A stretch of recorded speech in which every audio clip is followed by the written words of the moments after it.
সাবেক প্রধানমন্ত্রী শেখ হাসিনা এখন ভারতে রয়েছে। আমি বারবার বলি, আমি পার্সোনালি মনে করি বাংলাদেশে যত দুর্বৃত্তপনা রয়েছে সবকিছুর জন্যই আসলে শেখ হাসিনার সাজা হতে পারে, শাস্তি হতে পারে, বিচার হতে পারে।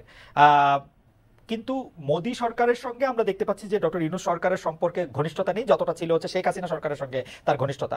বাংলাদেশের অনেকের দাবি শেখ হাসিনাকে বাংলাদেশে ফিরিয়ে এনে তাকে আসলে বিচারের মুখোমুখি করতে হবে। ডক্টর ইউনূস সরকারের সঙ্গে আমরা বরং পাকিস্তানের ঘনিষ্ঠতা বাড়ার লক্ষণ আমরা দেখতে পাচ্ছি। কিন্তু সম্প্রতি আপনারা অর্থাৎ জামায়াতে ইসলামী ভারতের সঙ্গে বন্ধুত্ব করার আগ্রহ দেখিয়েছেন। ভারত কি কোনো সাড়া দিয়েছে, নাকি এই এই বন্ধুত্ব করার আগ্রহটা নিয়ে একটু আপনার কাছে শুনতে চাই যে এটা আসলে কিরকম? অনেক ধন্যবাদ আপনাকে। বাংলাদেশের সংবিধানে আপনি আইন জঙ্গলের একজন মানুষ ছিলেন এবং আপনার ভালো করে জানা আছে। আমাদের সংবিধানে পরিষ্কার লেখা আছে যে বিশ্বের সবগুলা শান্তিকামী গণতান্ত্রিক দেশের সাথে আমাদের বন্ধুত্বপূর্ণ সম্পর্ক থাকবে। এটা শুধু ভারতকে আলাদাভাবে বলা হয়নি, কিন্তু ভারত আমাদের নিকটতম প্রতিবেশী, বৃহৎ প্রতিবেশী। আমি তাদের সাইজ সংখ্যার দিক থেকে বলছি না, আমাদের সাথে তাদের বর্ডার টা সবচেয়ে বেশি। অল্প একটু আছে মায়ানমার, বাকিটা আমাদের ব্যাপার।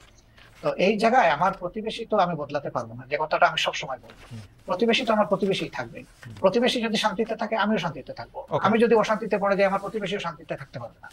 আমরা আমরা কেন অশান্তির দিকে যাব? উভয় প্রতিবেশী আমরা পরস্পর মিউচুয়াল রেসপেক্ট এবং ইকুয়ালিটির ভিত্তিতে যদি আমাদের কূটনীতিকে, পারস্পরিক সম্পর্ককে, দুই দেশের স্বার্থ সংশ্লিষ্ট বিষয়টাকে যদি আমরা সুবিবেচনায় নিই, এটা উভয়ের জন্য ভালো। সেই দৃষ্টিকোণ থেকে আমি আলাদা করে ভারতের কথা বলিনি, আমি সবার কথাই বলেছি। এবং যেহেতু তারা আমাদের নিকটতম প্রতিবেশী, সেই কারণে আমরা প্রতিবেশীর সাথে তাদের পক্ষ থেকে আমাদের পক্ষ থেকে দুই দিক থেকেই সুপ্রতিবেশী সুলভ আচরণটা আমরা পছন্দ করি, দেখতে চাই।